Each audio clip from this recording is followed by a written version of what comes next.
Okay, boleh tak doktor kongsikan kepada kami bila doktor menerima diagnosis disleksia dan apakah pengalaman doktor sepanjang daripada zaman kanak-kanak sehinggalah ke dewasa? Silakan doktor.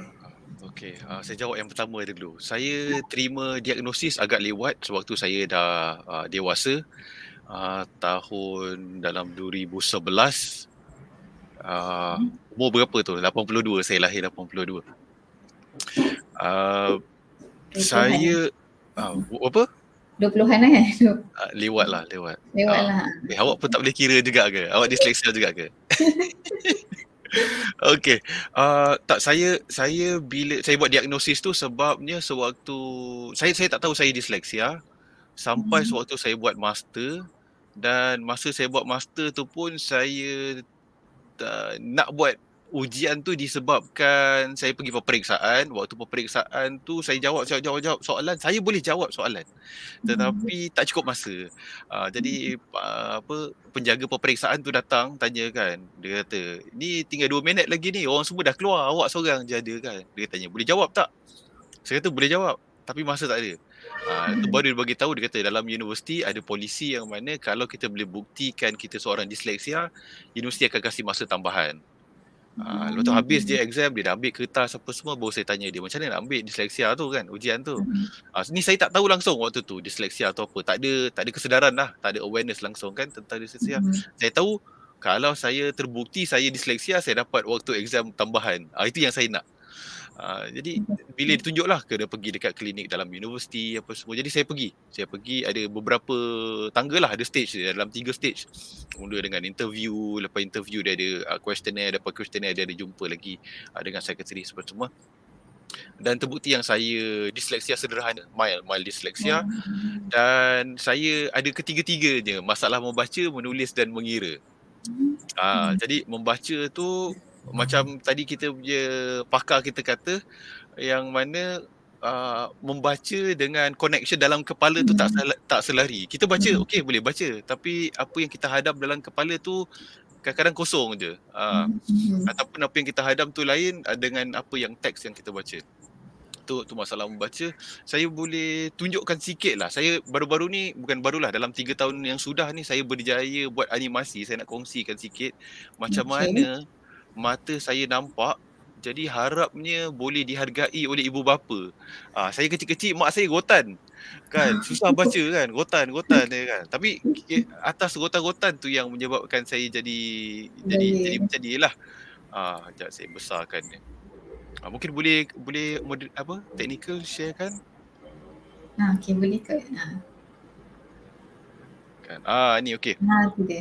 Okey, ini animasi, saya belum play dulu, saya nak tunjukkan. Ini sebenarnya tulisan saya. Saya sekarang ni masuk dekat dalam bidang yang baru, bidang yang ke arah kimia, chemical process. Chemical process ni satu benda yang baru. Jadi saya buat ulang kaji sendirilah. Jadi daripada ilmu yang saya ulang kaji tu, sengaja saya tuliskan satu sudut tu, saya daripada tulisan biasa saya olahkan dia kepada diagram. Bila saya tengok diagram, dia tak berubah. Dia cantik je. Tulisan tu kekal macam orang lain bahasa tengok. Tapi bila saya mula menulis dalam bentuk line, awak boleh nampak dia kelabu. Kelabu dia bukannya statik, kelabu dia bergerak. Macam dia gerak dia. Dia macam mengalir. Kadang-kadang dia mengalir keluar buku, kadang-kadang dia mengalir masuk dalam buku. Ni macam ni mata saya tengok. Ini contohlah salah satu dia. Yang lain olah-olahnya lah. Macam mana? Dia bergerak-gerak. Ada juga kadang-kadang tu kalau novel, kalau kita baca novel yang penuh teks, atau buku-buku yang penuh teks, kita boleh tengok permainan mata pada tulisan-tulisan yang membulat. A, B, D, P, Q, kan dia membulat tu, nanti sama ada dia berjoget-joget, dia goyang-goyang. Jadi kalau ada anak-anak yang kata kat mak dia ke kat ayah dia kan, A dengan E ni main-main lah sama-sama. Jadi kena faham yang itulah bagi saya mungkin salah satu tanda disleksia. Sebab itu yang bermain di mata saya kan, dia berjoget-joget gitu. Jadi ini yang menyebabkan kesukaran untuk membaca lah, ada halangan untuk membaca. Jadi macam mana saya melawan masalah ni adalah dengan meletakkan minat. Saya tak baca buku saya tak minat, saya mencari benda yang saya minat dan saya tekankan pada hal yang saya minat. Selepas saya tahu disleksia tu lah, waktu tu kita tak tahu kan.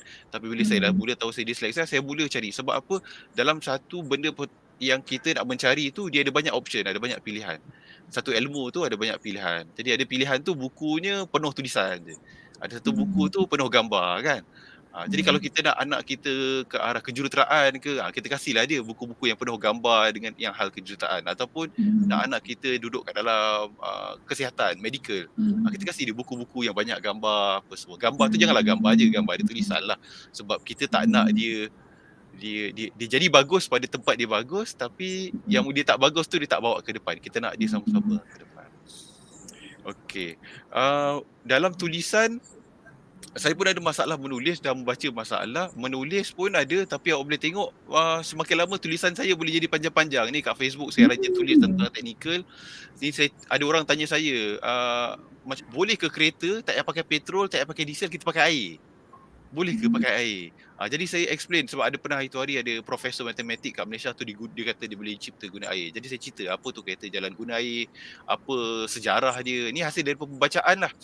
Kan kereta apa pernah gunakan hidrogen ke. Jadi macam mana daripada air tu pecah jadi hidrogen, nampak ada kimia dekat situ. Jadi kita ada teori dia macam mana. Panjang ni. Jadi macam mana cara saya menulis ni bukan macam cara orang lain menulis. Orang lain akan menulis daripada atas ke bawah. Kan, top to bottom. Saya cipta satu cara tulisan tersendiri yang mana jangan tulis top to bottom tapi tulis ikut idea dalam kepala. Sebab orang disleksia ni dia banyak sangat idea dia. Kalau ada anak-anak disleksia boleh tengok dia suka buat projek macam-macam, tak boleh tidur diam apa semua kan. Jadi dia punya cara menulis pun kena cara tak boleh tidur diam. Bukan daripada atas ke bawah, tapi sebaliknya tulis mana ada idea. Kita ada idea dekat apa itu, tulis dulu. Tiba-tiba idea saya keluar kat tempat lain, kat belah bawah. Saya tulis idea yang kat bawah pula. Kan tiba-tiba idea saya keluar dekat tengah-tengah. Jadi saya akan tulis. Jadi saya progressing ke hadapan, kemudian dia di hujung tu baru saya susun. Kasi cantik. Ini yang berlaku yang ramai kita bila nak tulis tu, dia banyak idea sebelum tulis. Bila nak tulis, kita nak tulis apa hilang semua idea kan. Jadi tu yang saya cipta cara saya sendiri dan inilah ada semua, ada reference, ada apa semua kat bawah ni. Saya ada bacaan, paper, publication apa semua. Dia ada gambar lagi lah sikit-sikit. Okey, ini dalam membaca, menulis dan mengira. Mengira pun saya ada masalah. Tetapi mungkin untuk ibu bapa yang menonton dan tak tahu, saya telah mencipta dua benda. Satu dalam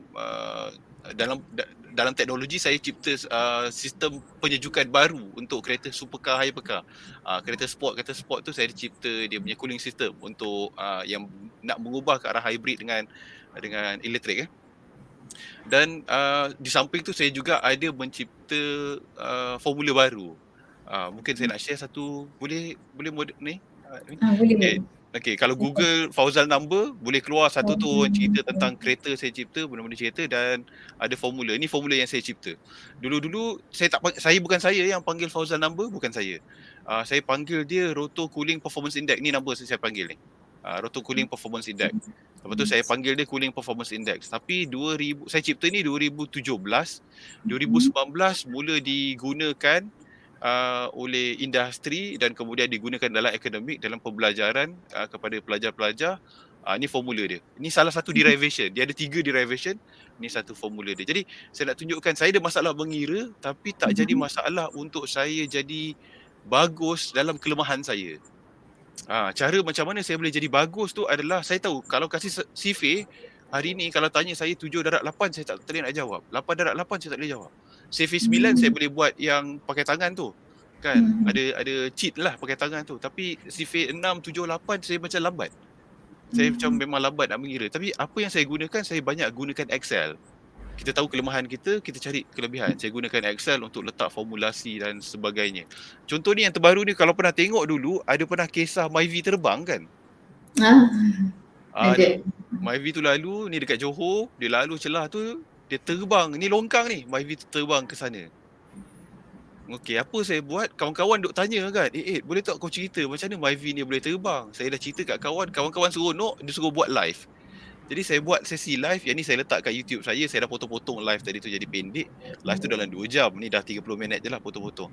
Daripada Myvi terbang tadi tu, kita keluarkan formulation. Kejap, saya dah ada tag 14. Okey, saya keluarkan formulasi macam ni. Kan kita apa yang saya nak cuba tunjukkan adalah kepada adik-adik yang tengah belajar kat universiti, kat sekolah yang ini formula ni semua kita dah belajar kat sekolah. Ni Hmm. AdMath lah, kadang-kadang ada fizik, ada kita campur. Fizik, matematik biasa, matematik moden dengan AdMath tu kita campur. Yang belajar kejuruteraan pun akan tahu kebanyakan formula ni. Saya ambil semua formula ni tapi nak suruh saya kira tak boleh. Kan sebabnya saya disleksia tu, apa saya buat? Saya gunakan Excel. Formula tadi tu saya tukarkan dia menjadi calculator dalam Excel. Kita kira lah ni. Kalau letak 100 km sejam, berapa jauh dia boleh terbang. Kalau kita letak 200 dan kita plot graf. Ni graf asal lah. Graf asal macam ni tak nampak sangat. Jadi kita plot graf dengan gambar Myvi tu tengah terbang longkang. Jadi kita tahu. Dengan 80 dia akan sampai sini. Dengan 90 macam ni. 100 macam ni. Jadi nak sampai ke depan tu kena berapa laju dia. Dah selesai kita kiraan, saya tak berhenti kat situ. Saya buat simulasi pula. Kita terbangkan Myvi. Kejap saya nak tengok sini. Tag 20, 30, 33. Kejap. Kita ni. Ni betul saya bawa sendiri ni. Boleh nampak saya muka saya kat bawah ni pegang steering. Kita bawa Myvi ni, terbang. Terbang. Jadi dengan ni kita, lepas pada kita dah boleh berjaya terbangkan Myvi ni, berjaya terbangkan Myvi, kita patah balik dekat kiraan kita dan kelajuan Myvi yang kita cuba terbang tu 130, kiraan pun 130. Apa yang ini saya nak tunjukkan yang mana saya buat benda yang saya minat, sampai kelemahan saya pada membaca, menulis dan mengira tu saya bawa sekali. Saya drag sekali. Jadi itulah saya kata, kalau itulah pengalaman saya tentang ni lah. Yang selebihnya mungkin sikit lah, kasih saya tambahan sikit. Pengalaman sikit lah. Pengalaman sikit dari segi pendidikan. Boleh. Sekolah saya tak kena buli. Selalu kalau orang ada disleksia ni, mak ayah akan tanya kan, kena buli ke? Saya tak kena buli sebab saya suka berkawan. Kan, budak jahat pun saya berkawan, budak baik pun saya berkawan. Saya berkawan dengan semua orang. Jadi kadang-kadang budak baik ada masalah dengan budak jahat, saya jadi orang tengah-tengah. Kan, jadi saya tak kena buli, alhamdulillah. Dari segi belajar memang saya ada lambat. Kena paksa-paksa mak picit tangan suruh menulis. Kan, kerja rumah tak siap, tak nak pergi sekolah. Sebab yalah, kerja rumah tak siap, apa nak pergi sekolah kan, kena marah nanti, kena duduk kat luar, kena buat kerja kan. Bila masuk sekolah menengah pun lebih kurang lah macam tu juga. Cumanya bila nak SPM tu, saya cuba buat buku nota saya sendiri. Maksud dia bukan buku nota lah, macam mana nak kata, saya buat buku rujukan saya sendiri pada subjek-subjek yang saya tak suka. Contohnya sejarah, saya baca sejarah tu, buku sejarah teks, saya baca buku sejarah tambahan, buku yang bukan buku teks, dan saya buat tulisan saya sendiri. Jadi saya ada satu buku yang buku sejarah saya sendiri. Sebab saya tak boleh baca buku teks, saya tak boleh baca buku ni, saya ada buku yang saya boleh baca. Itu saya buat sendiri. Jadi akhirnya sejarah tu perapas tengkuk je lah, lepas je kan. Jadilah tu. Jadi lepas pada SPM, saya masuk diploma pertama saya dan saya gagal. Diploma pertama saya gagal. Antara sebab saya gagal, saya main lah. Pergi kelas teori. Jadi tak minat. Jadi saya masuk kelas, saya tak faham, saya tak banyak pergi kelas. Saya main-main. Bukan salah institut saya, bukan. Salah diri saya yang memilih institut tu, sebab institut tadi tu penuh teori. Saya banyak pergi workshop, duduk kat workshop, pergi sana, pergi sini. Kebanyakannya saya lebih suka hal-hal teknikal yang belajar dengan tangan. Sebab tu bila saya nak pilih untuk ulang lagi sekali diploma, saya cari pada universiti teknikal. Universiti TVET itulah, Technical Vocational ni. Saya masuk ke universiti UniKL, MFI saya masuk. Di MFI dia berat kepada 60% tu kepada praktikal, 40% baru teori. Jadinya kita ada pegang sesuatu, kita pegang mesin, kita pegang tool, baru kita belajar teori. Jadi itu lebih memahamkan saya. Jadi bila saya sambung degree, saya bukan fail tapi fall back pula. Tak boleh masuk ke tahun ketiga. Ulang lagi sekali masalah. Saya lompat lagi sekali ke universiti teknikal. Jadi dan setiap kali saya berhenti belajar tu, saya bekerja. Sebab bagi saya waktu bekerja tu baru saya nampak apa yang saya belajar itu hari, ni kegunaan dia. Dan akhirnya saya boleh ke depan buat master, kerja lagi, dan akhirnya buat PhD. PhD pun saya buat PhD industri, dan alhamdulillah sekarang saya masih lagi dalam industri. Kita dah kongsi dah sikit tadi kan, masa sesi pertama saya dah tersalah cerita pula kat awal tu. Okey. Tapi Saya tambah-tambah lah lagi sikit. Okey. Sewaktu kecil itu mungkin sebab kadang-kadang mak ayah kita ni kan ada concern macam-macam. Bukan setakat membaca, menulis, mengira, dalam kehidupan pun concern apa semua kan. Saya ada baca-baca komen kawan-kawan apa, ibu bapa yang ada komen, dia ada kata antara benda yang dia kata adalah anak disleksia ni suka gambar, tak suka membaca, tak suka teori. Saya rasa tu ada kebenarannya, tapi adakah benar, kita kena tanya kepada pakar kita lah. Apa tadi Puan Farhana tadi yang kita tanya ke dia. Jadi macam saya, macam itulah saya. Saya lebih suka infografik, saya suka macam ensiklopedia. Encyclopedia kan dia ada banyak gambar-gambar kan, tulisan dia sikit je, gambar je banyak. Saya suka belajar dengan gambar tu. Sebabnya bila saya dah besar baru saya tahu manusia ni ada empat cara dia memahami ilmu tu kan. Apa, auditory, visual, apa yang dia nampak, pegang, kinesthetic, dengan satu lagi apa reading and writing. Jadi ada 4 benda tu. Jadi reading and writing ni saya dah kena tolak tepi . Jadi saya kena lebih kepada visual, kinesthetic dengan yang benda saya pegang. Kalau mendengar pun saya ada masalah. Maksud dia kalau arahan tu diberi terus-terus, saya macam, nak kena buat apa ni? Yang ini untuk saya, sebab saya mengenali diri saya disleksia ke arah sewaktu saya dah dewasa. Bukan saya ketika kanak-kanak tak, waktu saya dah dewasa baru tahu saya disleksia, jadi lambat untuk saya kenali diri sendiri. Jadi untuk ibu bapa yang ada anak, yang tahu anak tu disleksia, mungkin boleh bantu cari kelebihan dia kan. Jadi dia lebih cepat untuk ke hadapan. Jadi apa yang saya cuba bawa untuk diri saya, bila saya dah tahu saya kekurangan, saya cari kelebihan saya dan kelebihan tu saya push lagi ke depan. Bila kelebihan ke depan, nanti yang kekurangan ni dia akan tertarik jugalah. Sikit sebanyak. Sekali lagi saya waktu kecil-kecil tu macam-macam lah. Saya pernah cikgu datang rumah saya bagi tahu mak, kata saya nak bakar sekolah. Kan tu kisah dia adalah saya main api kat sekolah kan. Mak Mal tu cikgu dekat lab science tu, cikgu suruh rendah tu dia pergi mana tak? Dia dah set up equipment dia, ada penunuh Bunsen, ada mancis apa semua. Jadi saya dah buat kerja saya kat depan tu kan. Dah kata sikit mungkin sekolah tak terbakar lah, tapi maksud dia api tu dah membesar kan. Jadi adalah isu-isu kat situ. Jadi belajar memang tak suka, bukan tak suka macam mana bila satu benda tu masuk dalam macam kemahiran hidup, saya suka seronok kemahiran hidup. Yang ada kerja tangan tu saya seronok. Tapi bila atas kertas memang saya tak suka. Saya ada baca satu komen tadi yang kata anak disleksia ni memang susah nak menyalin daripada papan apa cikgu tulis kat papan putih ke papan hitam tu kita nak salin. Ni terjadi kat saya. Kalau saya pandang papan hitam, tulisan saya sengit. Dia tak ikut line lah dah supaya saya pandang depan. Tapi kalau saya pandang kertas pula, tulisan saya cantik. Tapi saya dah terlepas informasi tu. Jarang sekali saya dapat ikut macam mana cikgu tulis dan saya tulis. Jarang sekali. Jadi apa yang saya buat selalunya saya akan cover, saya tulis apa yang saya teringin nak tulis. Yang selebihnya saya akan minta kawan salin. Bila saya dah semakin dewasa baru saya tahu apa yang cikgu ajar tu tak semestinya saya salin semua. Saya patut salin semua key point dia, baru saya tahu. Waktu tu kita tak tahu kan. Jadi apa cikgu tulis, kita tulis je lah. Macam apa, monkey see, monkey do lah. Cikgu cakap apa, kita ikut kan. Jadi apa yang terjadi adalah rupanya orang disleksia ni hanya boleh tangkap keyword. Dan dalam satu sentence tadi tu, dan satu ayat atau perenggan tu, kadang-kadang kita tak boleh nak baca semua.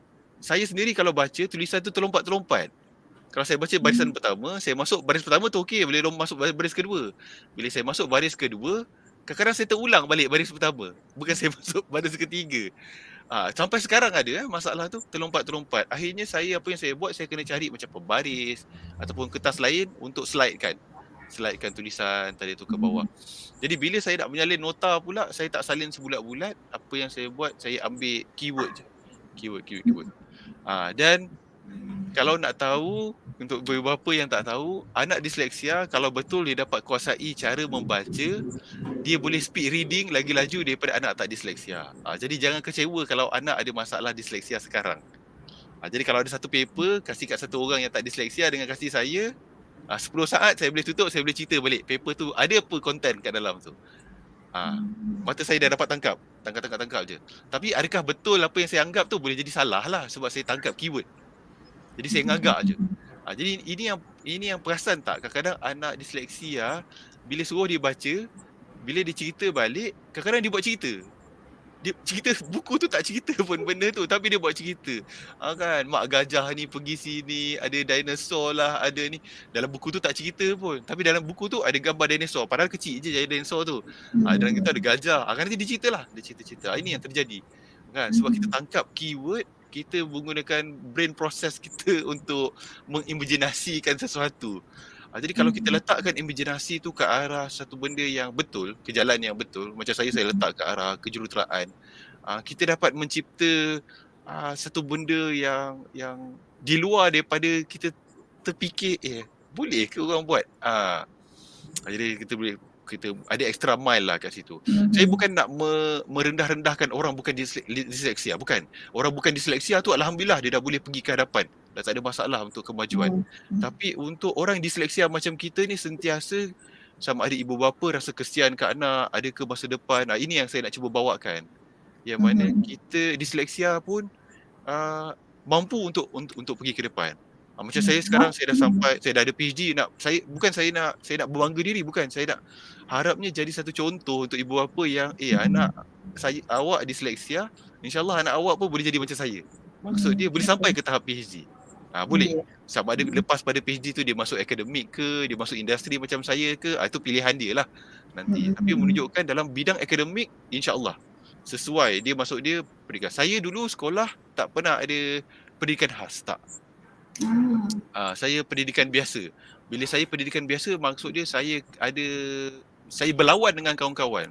Kawan-kawan dah ke depan, saya kena kejar ikut kawan-kawan. Sebab itulah mungkin boleh ajar anak-anak macam mana cara berkawan.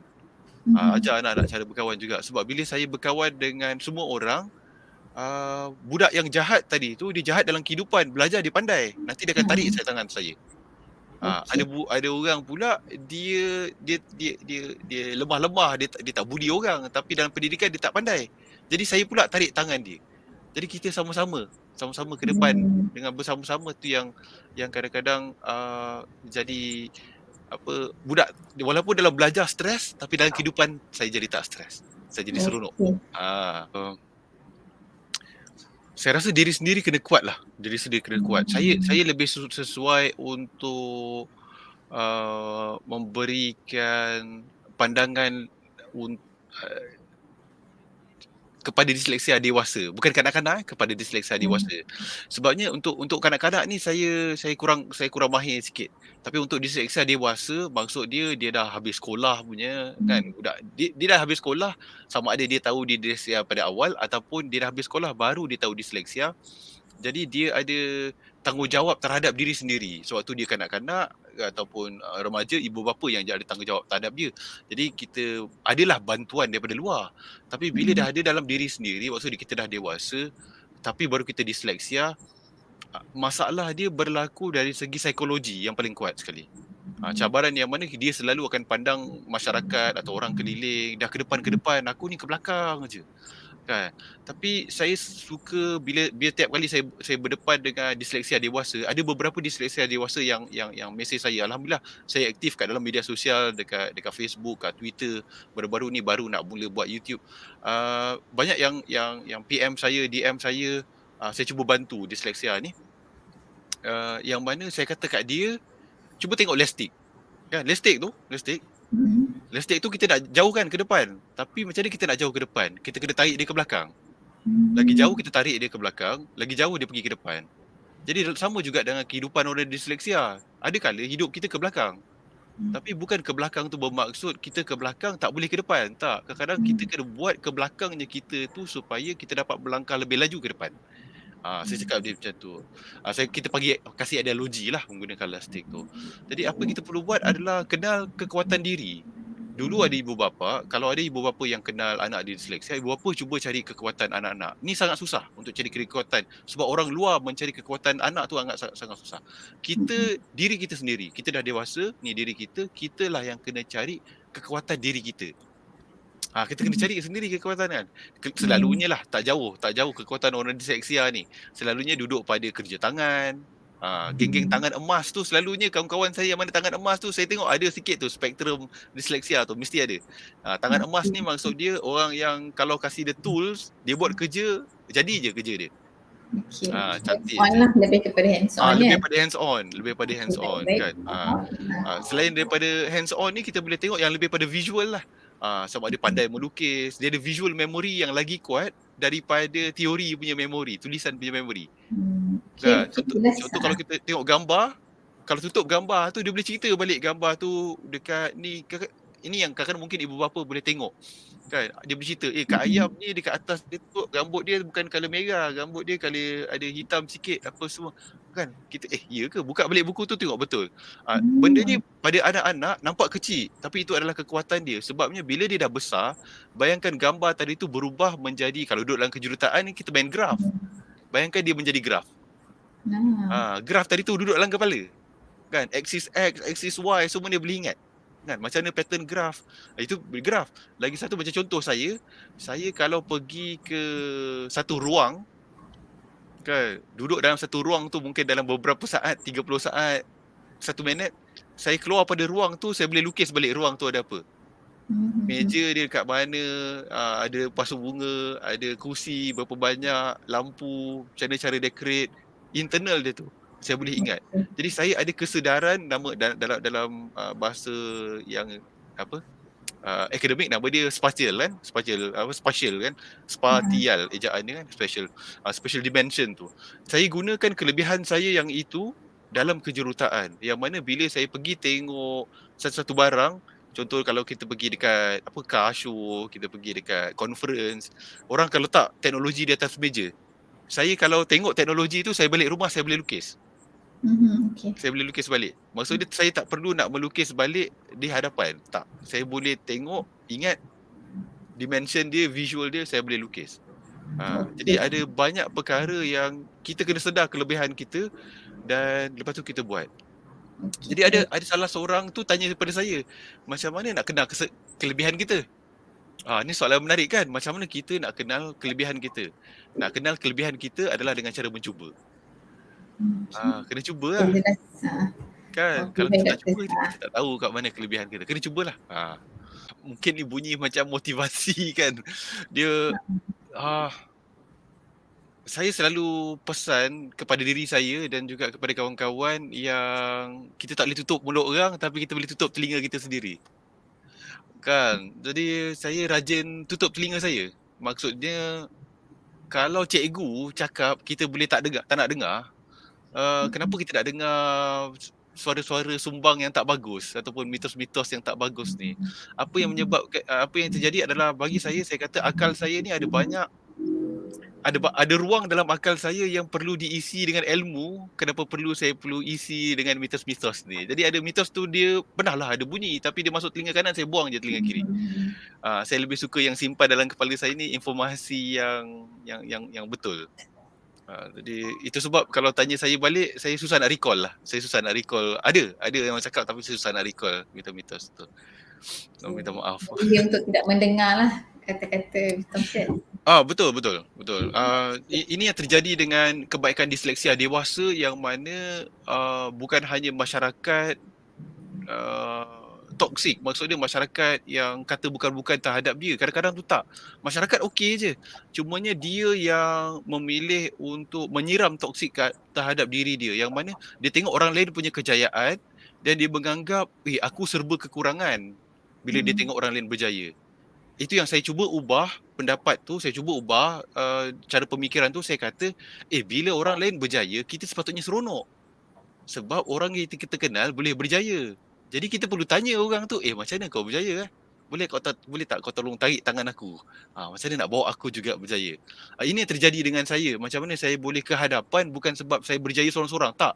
Sebab tu saya tak pernah bangga diri dengan diri saya, tak. Sebab saya rasa apa yang saya ada pada hari ini saya jadi adalah hasil daripada usaha dan bantuan dan juga doa orang sekeliling saya, mak ayah, saudara mara, kawan-kawan. Bukan kita usaha seorang-seorang, tak. Kita usaha seorang ni tak jadi apa. Tapi ada bantuan orang lain yang membantu kita ke hadapan tadi tu. Kalau kita ambil elastik tadi tu, batu tadi tu kita, tapi getah tadi tu adalah kawan-kawan kita, connection kita. Lagi Okey. banyak connection yang membantu kita ke depan, kita akan jalan lagi jauh lah. Saya nak tambah contoh sikit lah Okey. tentang apa yang Prof Silakan. cakap tadi tu kan. Saya Okey. nak share screen sikit. Ini kejadian baru-baru ni, saya share screen ni. Okey, baru-baru ni UK ni panas. Temperature dia naik sampai 40.2, tapi yang saya dapat rekodkan 30.1. Jadi saya kongsikan dekat Twitter, dekat Facebook saya dapat betulkan. Kat Twitter dia tak ada edit, jadi saya tak betulkan. Bila saya tulis ni, saya tulis dengan bersahaja, tulis je. Bagi orang yang bukan disleksia, dia takkan dia akan mula apa benda, banyaknya salah, banyaknya typo. Orang yang bukan disleksia kebanyakannya akan kata orang profesional tak boleh ada typo. Jadi saya ni dianggap profesional, jadi orang komen lah kenapa ada typo. Antara typo dia dekat sini boleh tengok jabatan jadi jambatan. Saya type kat sini jabatan jadi jambatan. Mungkin saya boleh besarkan lagi. Ni. Jabatan jadi jambatan. Mana lagi? Salah. Ni. Catatan jadi cacatan. Jadi maksud dia sampai hari ni masih lagi ada masalah ni. Apa lagi satu? Yang ni, melangkaui. Jadi langkawi pula. Sebabnya melangkaui. Sebab kita speak our mind. Kita menulis ni berkomunikasi, dan cara kita tulis tu berdasarkan dalam pemikiran kita, bukan macam mana cara standard penulisan yang sebenar. Kita macam janji sampai je. Jadi ini antara contoh yang saya nak bawakan, yang mana walaupun kita dah dewasa, kita kekal ada masalah ni. Tapi sejauh mana kita dah dapat strengthenkan diri kita, kuatkan diri kita untuk memperbaiki diri, itu yang lebih penting bagi saya. Okey. Okay. Apa sokongan yang boleh diberikan kepada individu, sama ada yang dewasa ataupun individu daripada untuk pihak sekolah ataupun pihak majikan lah di tempat kerja? Okey, sekali lagi saya lebih sesuai untuk disleksia dewasa, yang mana jangan segan-segan untuk bagi tahu majikan yang kita ni disleksia. Saya kasih trik dia sikit lah. Sewaktu interview jangan bagi tahu. Bila dah dapat kerja baru bagi tahu. Kalau dalam interview bagi tahu, sebab ada orang kadang-kadang dia memandang kekurangan pada disleksia ni. Dia tak pandang kelebihan dulu, dia pandang kekurangan. Jadi kalau waktu interview kita bagi tahu, saya disleksia, nantinya dia terus reject kita. Maksudnya dia anggap kita ni sangat ada kekurangan lah. Dia dah minus point daripada kita. Tapi biar kita bertanding dengan orang lain untuk dapatkan kerjaya tu, dah masuk dalam kerja tu, duduklah sebulan, 2 bulan, bagi tahu je terus. Bagi tahu manager, bagi tahu bos ke apa ke, bagi tahulah kata, saya disleksia. Apa yang terjadi dengan saya, semua tempat yang saya kerja, saya bagi tahu saya disleksia. Dan dengan saya bagi tahu disleksia, tiap kali orang memberi arahan kepada saya akan menulis. Maksud dia orang kasih arahan, saya ambil buku depan dia, saya tulis. Saya kata kat dia, sambil awak kasih, sebab saya disleksia, awak kasih arahan, saya tulis. Lepas habis ni, saya baca balik. Jadi habis dia kasih arahan, saya baca dia balik. Ini tadi ada satu kawan kita ni, dia kata dia selalu buat kerja ni, Intan ni, dia komen, dia kata dia baca. Itu cara saya. Kan, kita baca balik, tuan, tadi tuan kasih arahan, saya kena buat gini. Jadi dengan macam tu, orang tu akan ada support. Dia akan kasih support kepada kita. Dia kan bajikan akan kasih sokongan, yang mana budak ni ada usaha, kasih arahan dia menulis. Bila kita menulis, kita membaca semula. Jadi orang akan kasih leniency sikit nanti. Jadi dengan tu kita berdapat buat kerja dengan tugasan yang betul. Maksudnya kita, macam saya cakap tadi, saya ada masalah mendengar arahan. Kalau saya dengar saja, saya nak tangkap apa benda yang saya perlu buat tu, sama je macam anak disleksia lain kan. Kita suruh dia buat ni, kan nanti dia buat yang tak mana-mana je dia buat kan. Tak semua kan. Kadang-kadang kita kena kasih dia step pula kan. Mula buat ni. Geram pula kan, dia dah buat satu kan. Sebab saya ada anak yang disleksia juga, jadi gitulah dia. Kan, tadi kita dengar tadi Puan Farhana kata benda ni boleh jadi genetik. Jadi saya ada disleksia, anak saya pun ada. Jadi kita fahamlah, memahami. Cumanya marah-marah tu mak ayah marah lah kan. Tapi dalam hati tu kita kasihlah sokongan moral. Jadi yang untuk anak-anak kecil ni gitulah. Saya rasa untuk berasa marah terhadap anak tu tak ada masalah, cumanya berpada-pada juga. Dan dalam marah tu kita sayanglah, kita kasih sokongan yang kuat. InsyaAllah itu je. Apa komen Dr. Ed? Disleksia ni perlu belajar di sekolah perdana atau pendidik khas? Saya setuju dengan Puan Farhana punya cadangan, yang mana hal ni sangat subjektif. Jadinya kita kena lihat pada individu ataupun pelajar tu tersendiri. Macam saya kata cerita, saya sendiri dulu sekolah perdana. Boleh jadi pada waktu tu tak ada kesedaran tentang disleksia. Mak ayah saya pun tak tahu saya disleksia. Saya sendiri pun tak tahu. Jadinya kita, orang kata apa, menyelam bersama pelajar-pelajar yang biasa itulah. Jadi ini sebenarnya kita kena sedar yang pendidikan khas tadi tu, nama dia pendidikan khas, maksud dia salah satu option atau pilihan untuk mak ayah memberi kelebihan kepada anak. Jadi kalau anak tu memerlukan satu sokongan yang lebih kuat, jadi pendidikan khas lah lebih sesuai. Puan Farhana pun cakap tadi, ada orang dia bukannya disleksia je, dia ada campur-campur lagi spektrum-spektrum yang lain yang menyebabkan bukan pembelajaran tu sukar, dia dah jadi terlalu sukar dah. Jadi itu dia perlukan konsentrasi guru yang lebih memahami. Jadi dia kena duduk pendidikan khas. Pun macam tu, ada juga orang yang macam saya yang mana dia disleksia tu fokus pada disleksia sahaja. Dia tak ada yang lain-lain ke tepi tu. Jadi boleh jadi dia boleh berani mencuba bersama untuk survive dalam pendidikan yang biasa, aliran perdana. Jadi lihatlah sendiri anak-anak dan buat pilihan yang terbaik antara keduanya. Adakah Dr. Aid register mungkin kad OKU lah maksudnya selepas mendapat diagnosis disleksia dewasa, apakah impak sekiranya tidak register OKU tu?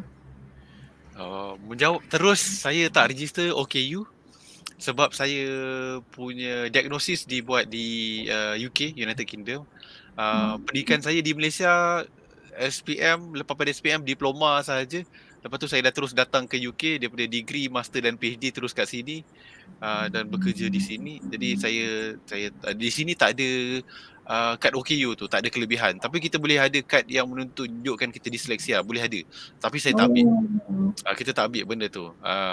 Benda tu hanya lebih sesuai untuk anak-anak kecil supaya bila dia pindah ke sekolah yang lain atau lain, kita ada satu bukti yang mana anak kita disleksia. Itu saja. Dia dah jalani ujian. Tapi di Malaysia, kena untuk ibu bapa yang kurang faham, kad OKU ni sebenarnya bukan nak menunjukkan kekurangan anak tu, bukan. Tapi sebenarnya memberi kelebihan kepada anak-anak yang mana satu penilaian pada dia tak boleh disamakan dengan penilaian orang lain, orang yang normal. Itu kelebihan dia sebenarnya. Bukannya kad OKU tu merendah-rendahkan dia. Sebab saya pernah ada satu mak ni datang PM saya, dia mesej ke saya, dia kata dia dah hantar anak dia buat diagnosis tapi suami dia tak nak sebab tak nak kad OKU tu. Sebab tak nak orang kata apa, dia tak nak label tak tu. tak nak terima yang anak dia tu adalah OKU. Sebab dia kata tak ada cacat apa, luar elok. Jadi saya kata minta suami tu datang mesej saya lah, saya tolong bantu kan. Jadi saya cuba bantu untuk terangkan yang mana saya pula dah jadi ni pula kan. Jadi saya cuba bantu nak terangkan yang mana ini bukannya masalah kecacatan, bukan. Ini masalah dengan ini isu yang mana bila ada kad dia ada dapat kelebihan. Dia dapat kelebihan tu. Jadi dia pergi dalam pembelajaran, dalam proses apa semua. So dia kadang-kadang dia risau, terutama untuk yang dewasa, bila dah ada kad OKU, nanti bila nak cari kerja susah. Sebab apa? Sebab aku OKU. Bukan gitu, bukan. Kena tahulah bila patut kita keluarkan kad tu, bila patut kita tak. Jadi contohlah ni saya ambil contoh yang agak kasar, yang mana contoh kalau kita ada parking tu untuk orang OKU, janganlah kita orang disleksia pun kita gunakan kelebihan parking untuk orang OKU tu. Sebab kita tak ada cacat anggota. Kasihlah orang yang ada cacat anggota gunakan parking tu, sebab parking tu senang, dia nak parking luas. Boleh masuk dalam shopping mall ke apa. Kita walaupun ada kad OKU, kita guna parking yang lain. Jadi menunjukkan kita menggunakan kad tadi tu pada tempat yang sesuai. Waktu nak bekerja pun kita tengoklah perlu tak kita keluarkan kad tu. Kalau tak perlu, kita simpan kad tapi kita jatuhkan dengan mulut. Kata saya ni disleksia. Jadi orang akan kasih kita kelebihan. Gitulah. Boleh ceritakan apa yang adik-beradik atau pasangan lakukan untuk beri sokongan kepada disleksia? Okay, boleh kita nak tahu cerita daripada Dr. Aid tak? Okay. Adik-beradik ni saya bersusun awalnya lelaki. Jadi kita orang bermain macam tu je lah. Kita orang tak belajar. Jadi tak adalah semua lelaki. Saya ada 6 adik-beradik, 4 lelaki, 2 perempuan. Tapi yang di hadapan tu bawah saya pun lelaki, bawah lagi pun lelaki. Jadi kita orang macam best friend lah. Dah lelaki semua kan. Kalau buat apa-apa projek pun saya akan bagi tahu adik saya, lepas tu kita buat sama-sama. Adik saya ada idea lain pun kita buat sama-sama. Jadi disebabkan saya tahu disleksia saya lewat, saya tak pernah bagi tahu orang saya disleksia pada waktu tu. Bukan Oh. sebab bukan sebab saya tak nak bagi tahu, sebab bagi diri saya macam yang saya cerita sebelum ni, saya nak dapatkan approval yang saya menunjukkan bukti saya disleksia ni semata-mata untuk dapat masa tambahan waktu exam. Jadi saya ada sertifikat disleksia tu, saya hanya bawa kepada Board of Examination je. Pergi ke universiti, Board of Examination, okay saya disleksia. Kan? Dia check, okay awak untuk exam yang ni awak dapat tambahan 30 minit, untuk exam yang ni awak dapat 1 jam. Saya tepuk tangan, dah happy. Itu je. Sijil saya guna untuk itu saja. Jadi saya tak ada guna kelebihan yang lain. Cumanya bila saya bekerja, saya dah mula develop, saya mula kenal kelebihan saya. Bila saya mula buat PhD tu yang saya rasa betul sangat mencabar bagi seorang disleksia untuk buat PhD. Sebab PhD ni kita perlu banyak sangat membaca. Dah baca kena hadam ilmu tu. Dah hadam ilmu kena menulis pula. Jadi sangat mencabar. Jadi dengan pencabaran tu yang saya mula bagi tahu kat ibu bapa saya, mak saya mula bagi tahu adik-beradik. Jadi agak lewat untuk saya bagi tahu ke orang lain. Tapi saya dah bagi tahu dia, dan juga saya bagi tahu ke majikan saya yang seronok dia. Majikan saya pun kata, oh we are dyslexia brothers. Rupanya dia pun dyslexia. Okay. Dalam diam dia dyslexia. Jadi boleh nampak bila dia pun dyslexia, saya pun dyslexia, dia ada orang kata apa, perhubungan yang menarik kat situ, yang mana dia bagi tahu saya tak payah report lah. Kan? Hantar email je. Explain apa-apa by email je, tak payah report. Orang lain kalau nak jumpa bos ni kena apa benda, lepas buat satu eksperimen, uji kaji ke apa, kena hantar report. Saya tak payah, email je. Kadang-kadang saya masuk meeting dengan dia, kita tak duduk kat meja, tak, kita duduk kat whiteboard. Saya akan pegang pen merah, dia pegang pen hijau, kita akan berlawan conteng tu. Dia akan explain begini, saya berlawan explain. Nampak tak? Bila kita kadang-kadang kita bagi tahu orang, bukan kita menceritakan kekurangan kita dan orang akan jatuhkan, tak. Sebaliknya kita cerita kekurangan kita tu, ada dapat banyak bantuan, sokongan, insyaAllah. Okey, begitu. Okey. Baiklah, kita ke soalan yang terakhir. Okey. Saya mengalami masalah yang sama seperti Dr. Aid. Masalah typo. Okey, bagaimana saya ingin mengatasi masalah selalu typo sehingga sering ditegur oleh majikan? Okey. Silakan Dr. Aid. Yang typo ni kena ada self awareness lah. Sebabnya kita tahu kita ada disleksia. Kalau English senang, sebab English ni kan kita ada macam-macam aplikasi kan untuk autocorrect ni. Tapi kena tahu juga autocorrect tu bukannya 100% betul. Jadi kita kena proofread balik, ulang balik, baca kan. Okey, orang disleksia ni nombor satu yang saya tadi, kita speak our mind. Speak our mind ni maksud dia masa kita tulis, kita fikir, kita tulis. Bila kita baca balik, kita bukan mata kita yang baca, tapi akal kita yang baca apa aku tulis tadi. Sebab tu yang typo tu kita terlangkah. Tak nampak pun typo tu. Jadi antara cara yang saya cuba untuk elakkan typo adalah saya baca daripada backward, atas ke bawah. Sebab bila kita baca daripada terbalik, daripada bawah ke atas ni, kita tak dapat nak susun ayat tu dalam kepala. Jadi baca, oh yang ni salah, yang ni salah. Yang ini biasanya saya gunakan untuk bahasa Melayu sebab tak banyak lagi apps yang sesuai dengan bahasa Melayu. Ada. Boleh cari ada yang ni kan. Mungkin Puan Farhana ada ke? Ada ke apps untuk membantu?